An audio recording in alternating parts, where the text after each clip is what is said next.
Hello everyone, स्वागत है आप सबका हमारी सीरीज लीगल करंट अफेयर्स में, जहां हम लेटेस्ट केसेस को समझते हैं उनके फैक्चुअल बैकग्राउंड के साथ और ये भी समझते हैं कि आप उन्हें अपने मेंस के आंसर्स में किस तरह से साइट कर सकते हैं।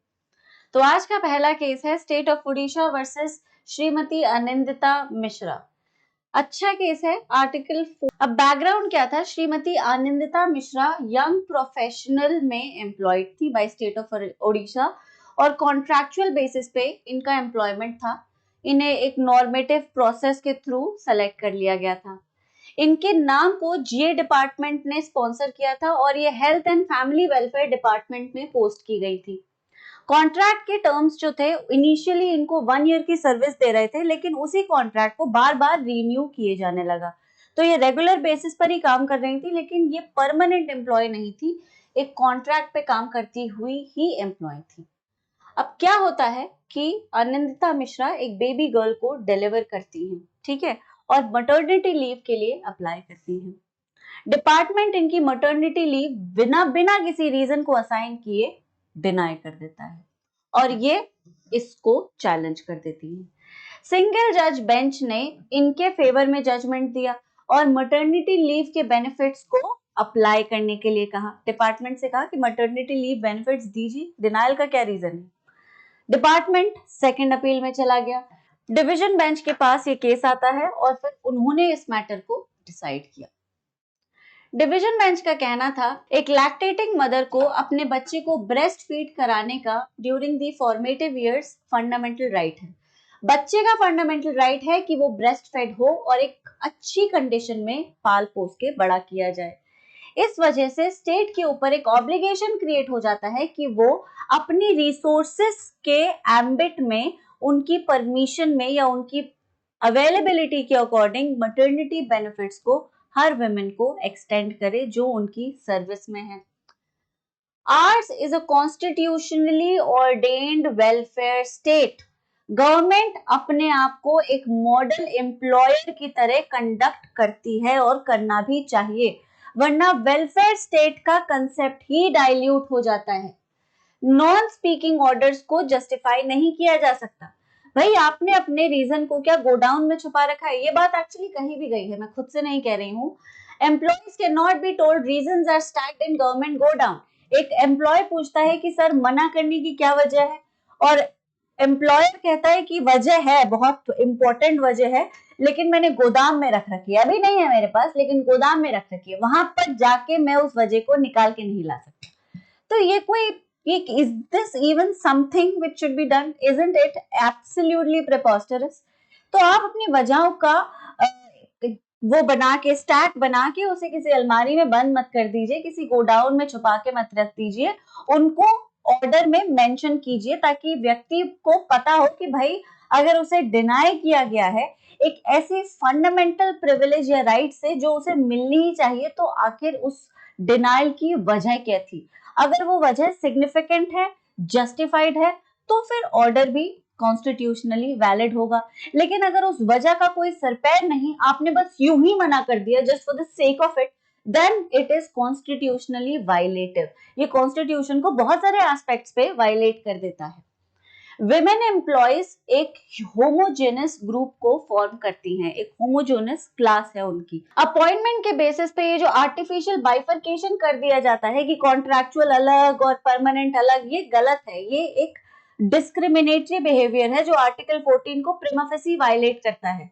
वैसे ही डिपार्टमेंट में जो प्रिविलेजेस और राइट्स और बेनिफिट्स है वो कॉन्ट्रैक्चुअल एम्प्लॉयज को परमानेंट एम्प्लॉयज के मुकाबले कम दिए जाते हैं। चलो ठीक है, गवर्नमेंट की अपनी रिसोर्सेज है, उनके अपने रूल्स है, रेगुलेशंस है, उनको हम रिगार्ड करेंगे, उनको उनके बीच में हम नहीं पढ़ेंगे।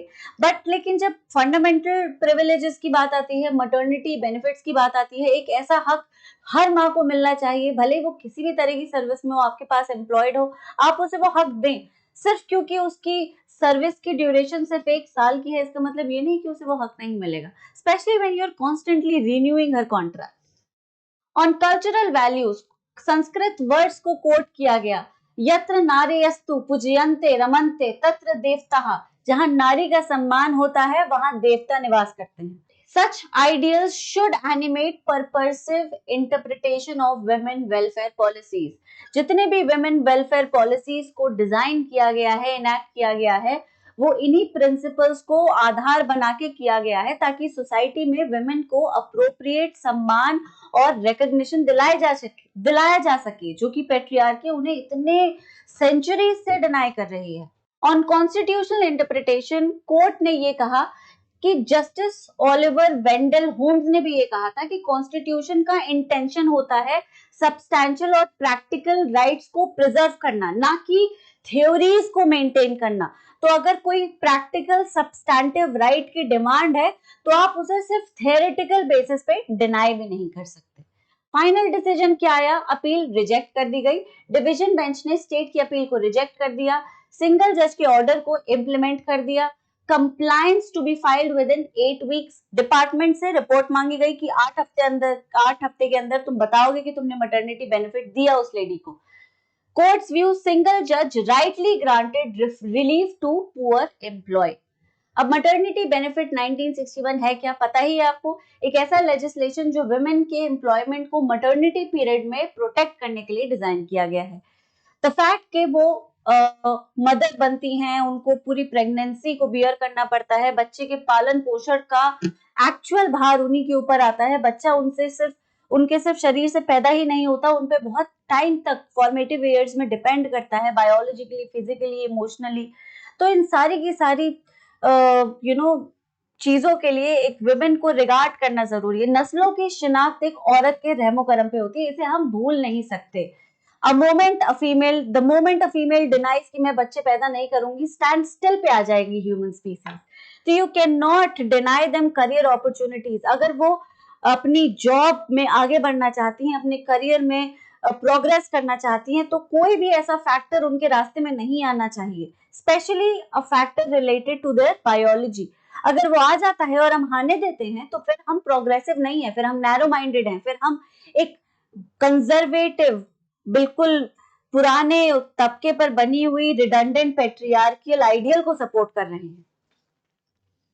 It regulates employment of women in establishments for specific periods before and after childbirth, provides maternity benefits and other related facilities to working women, ensure करता है कि women employees को वर्क के एब्सेंस में भी सैलरी मिले। ठीक है, जरूरी है ये। इसी वजह से कंपनीज मैटरनिटी बेनिफिट्स को एक्सटेंड नहीं करना चाहती। मैं आपको बता दूं कि 70s और 80s में वुमेन को कुछ कंपनी हायर ही नहीं करती थी, इसलिए क्योंकि वुमेन माँ बन सकती है।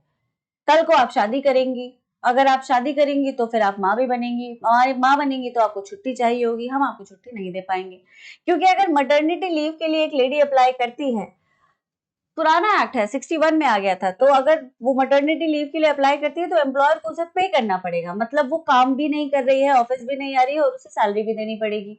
एम्प्लॉयर्स को ये बहुत बड़ा बर्डन लगता था, तो वो फीमेल्स को हायर ही नहीं करते थे, स्पेशली मैरिड वुमेन को। Protects the dignity of motherhood and enables proper child care by working mothers, provides financial security to women during maternity period। बच्चा होने के बाद फाइनेंशियल बर्डन और बढ़ जाता है। इसी पीरियड पे अगर आप उसकी नौकरी छीन ले, उसके बेनिफिट्स डिनाई कर दे, तो ये कितना बड़ा अत्याचार है। लेजिस्लेटिव हिस्ट्री, ओरिजिनल एक्ट 1961 में था, नवंबर 1963 में इसे एनफोर्स किया गया, इसे सिग्निफिकेंटली अमेंड किया गया है और बेनिफिट्स प्रोवाइड करने के लिए। इफेक्टिव ये 2017 से हुआ, जब इसमें बेनिफिट्स को थोड़ा और बढ़ा दिया गया। ये हर उस एस्टेब्लिशमेंट पे अप्लाई होता है जिसमें 10 से ज्यादा एम्प्लॉय हैं। Originally it apply to establishments with more than 10 employees. It provides all facilities to working women. Eligibility criteria: women must be employed with the establishment for at least 80 days in the past 12 months preceding the date of expected delivery। मतलब delivery के 12 महीने पहले से उस lady ने उस office में कम से कम 80 दिन काम किया है, ये एलिजिबिलिटी है। 2017 में अमेंड किया गया इस एक्ट को, जहां पे वो वुमेन जिनके 2 से कम बच्चे हैं, 2 से ज्यादा बच्चे हैं, उसके हिसाब से लीव को एक्सटेंड किया गया, बढ़ाया गया, 12 से 26 हफ्ते हो गया, एटसेट्रा। वर्क फ्रॉम होम के प्रोविजंस को डाला गया। एस्टैब्लिशमेंट जहां पे 50 से ज्यादा एम्प्लॉयज हैं, वहां पे क्रेच को मैंडेटरी किया गया। अडॉप्टिव और कमीशनिंग मदर्स को भी मैटरनिटी बेनिफिट एक्ट के एम्बिट में इनकॉर्पोरेट किया गया, क्योंकि भाई वो भले ही बायोलॉजिकली प्रोड्यूस नहीं कर रही चाइल्ड को, लेकिन मदर्स तो वो भी होंगी ही, तो बेनिफिट मिलना चाहिए। ठीक है, सिग्निफिकेंस एंड इम्पैक्ट क्या है? Social protection, child welfare, economic benefits. अब मैटरनिटी बेनिफिट एक्ट तो आपके सिलेबस का पार्ट नहीं है, फिर भी हमने आपको समझा दिया है अगर आप जानना चाहें तो। करंट इवेंट्स में अगर आ जाता है इस तरह का कोई क्वेश्चन, आर्टिकल 14 से रिलेट करता हुआ, कॉन्स्टिट्यूशनल सिनेरियो में ही इस तरह के क्वेश्चन पूछे जाते हैं, तो आप इसे बड़े अच्छे से ऐड कर सकते हैं। आर्टिकल 14 का सीधा उदाहरण है ये। अब आते हैं अपने अगले केस की तरफ, जुडिशियल वर्डिक्ट्स एंड प्रोनाउंसमेंट्स, इनकी फाइनलिटी पर है ये केस। ठीक है, Kiran Yadav versus state of Rajasthan. Simple सा केस है। बैकग्राउंड में किरण यादव 28 साल के हैं, बिजली घर के पास, सिंगोरपुर विया खजरौली डिस्ट्रिक्ट जयपुर, ये इनका एड्रेस है। यहाँ पे इन्होंने रिट पिटिशन फाइल की और इन्होंने अपनी पीटीआई इंस्ट्रक्टर के अपॉइंटमेंट के कैंसिलेशन को चैलेंज किया। ठीक है, केस ओरिजिनेट होता है एक एडवर्टीजमेंट से जो 2022 में गवर्नमेंट ने पोस्ट किया था। पिटिशनर ने सिलेक्शन प्रोसेस में पार्टिसिपेट किया, उसमें क्वालिफिकेशन का एक एलिजिबिलिटी दे रखी थी कि सीनियर सेकेंडरी और इक्विवेलेंट एग्जाम होना चाहिए रिकॉग्नाइज्ड बोर्ड से। इसके साथ साथ एक सर्टिफिकेट या डिप्लोमा या बैचलर्स होनी चाहिए फिजिकल एजुकेशन में एक रिकॉग्नाइज्ड गवर्नमेंट या national council for teacher education institute से। ठीक है, अब एडवर्टीजमेंट ने स्पेसिफाई किया था कि जो कैंडिडेट अपीयर हो रहे हैं क्वालिफाइंग एग्जाम में वो पार्टिसिपेट कर सकते हैं subject to possessing requisite qualifications on or before the date of written exam। मतलब जो बच्चे एग्जाम दे रहे हैं, सर्टिफिकेट, डिप्लोमा, ग्रेजुएशन के फाइनल सेमेस्टर या एग्जाम में हैं, वो भी रिटन एग्जाम में आ सकते हैं, अपीयर कर सकते हैं एग्जाम में, प्रोवाइडेड रिटन एग्जाम में अपीयर करने से पहले उनके पास का रिजल्ट आ गया हो। ये था एलिजिबिलिटी क्राइटेरिया। ठीक है, अब पेटिशनर का बीपीएड का जो रिजल्ट था वो 19 सितंबर 2022 में आया, जहां पे उनको फेल डिक्लेयर कर दिया गया था। रिटन एग्जामिनेशन 25 सितंबर को हुआ। पेटिशनर ने अपनी इस आंसर शीट के रिवैल्यूएशन की डिमांड की। रिवैल्यूएशन का रिजल्ट 2022 23 नवंबर को आता है, जहां पेटिशनर फाइनली पास डिक्लेयर हो जाती है। अब appointment and cancellation journey, merit के बेसिस पे इनको अपॉइंटमेंट ऑफर कर दिया गया। इन्होंने ड्यूटी भी ज्वाइन कर ली as PTI pursuant to that appointment, लेकिन ज्वाइनिंग के बाद गवर्नमेंट ने इनके अपॉइंटमेंट को कैंसिल कर दिया ऑन 16 जनवरी। कैंसिलेशन का रीजन क्या था कि भाई उनके पास रिटन एग्जाम के दौरान रिक्विजिट एजुकेशनल क्वालिफिकेशन नहीं थी, जो कि सही भी था, वाकई नहीं थी भाई, वो तो फेल हो गई थी ना जब रिटन एग्जाम हुआ था, तो उसके पास नहीं था। पेटिशनर ने इस कैंसिलेशन को हाई कोर्ट में चैलेंज कर दिया। उनका कहना था कि आप मेरे इवैल्यूएशन का जो रीवैल्यूएशन का जो रिजल्ट आया है उसको उसी टाइम पे माने जब मेरे एक्चुअल इवैल्यूएशन का रिजल्ट आया था। मतलब सिंपल भाषा में उन्होंने ये कहा कि मेरा पास का रिजल्ट 23 नवंबर 2022 में आया है, मेरा पहला रिजल्ट 19 सितंबर 2022 में आया था, आप यही मान के चलें कि मेरा ये जो रिजल्ट है ये 19 सितंबर को आया था। इस तरह से रिटन एग्जाम के लिए मैं एलिजिबल हो जाऊंगी। यही इनका कंटेंशन था और हाई कोर्ट ने कहा मैडम आप क्या बात कर रही हैं, this is called theory of relating back. और रिलेटिंग बैक की थियरी अप्लाई नहीं की जा सकती specially in government exams, it would create a huge chaos. Government के जो एग्जाम्स होते हैं वो एक्सटेंसिवली कंडक्ट करवाए जाते हैं बहुत बड़े लेवल पे और बहुत हैवी होते हैं, बहुत ज्यादा रिसोर्सेज उनमें इस्तेमाल होती है, बहुत ज्यादा बच्चा उनमें अपीयर करता है। बस एक बच्चे की वजह से, क्योंकि उसका रिजल्ट, जैसे एग्जाम्पल के तौर पे एक बच्चा गवर्नमेंट एग्जाम में अपीयर होता है, ग्रेजुएशन का उनको मार्कशीट चाहिए, एलिजिबिलिटी है मिनिमम, और उसका फाइनल रिजल्ट 6 महीने बाद आएगा, तो क्या उसे एक बच्चे के लिए हम पूरे एग्जाम को ही चेंज कर दें, पूरे सिस्टम को मॉडिफाई कर दें, पूरा सिस्टम कोलैप्स हो जाएगा, ऐसा कैसे हो सकता है। और यही बात किरण जी से भी कही गई। कोर्ट ने रिलेट बैक थ्योरी को पूरी तरह से रिजेक्ट कर दिया, कहा कि भाई री इवेल्युएशन के रिजल्ट को रिलेट बैक नहीं किया जा सकता, क्योंकि बहुत डेंजरस प्रेसिडेंट सेट कर देगा, हर बच्चा फिर यही कहेगा। हाइपोथेटिकल सिनेरियो को अगर कंसिडर भी करें, if re-evaluation result is declared after 6 months when the entire selection process is over, सब खत्म हो चुका है और आपका रिजल्ट आ रहा है 6 महीने बाद, तो क्या पूरे प्रोसेस को हम फिर से करवाएं एक बच्चे के लिए? पूरा सिस्टम ही तहस-नहस हो जाएगा, कोलैप्स हो जाएगा। Court emphasized that a person's candidature must be examined only on cutoff date.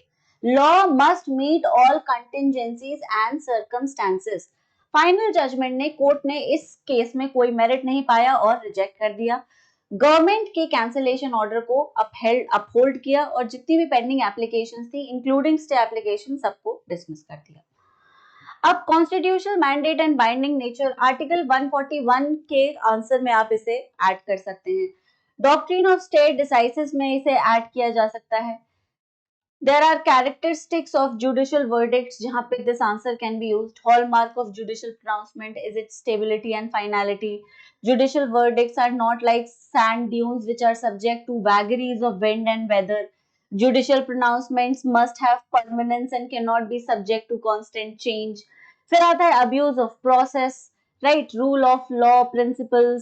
Then of course doctrine of president. ये सारे ऑफ कोर्स वो टॉपिक्स हैं जहां पे इस केस को बहुत अच्छे से इनकॉर्पोरेट किया जा सकता है। बाकी अगर आपके दिमाग में और कोई तरीका है इस केस को साइट करने का किसी डिफरेंट तरह के क्वेश्चन में, तो आप मुझे लिख के जरूर बताएं। तो आई होप आपको सब कुछ समझ आया जो मैंने आप आज के सेशन में पढ़ाया है।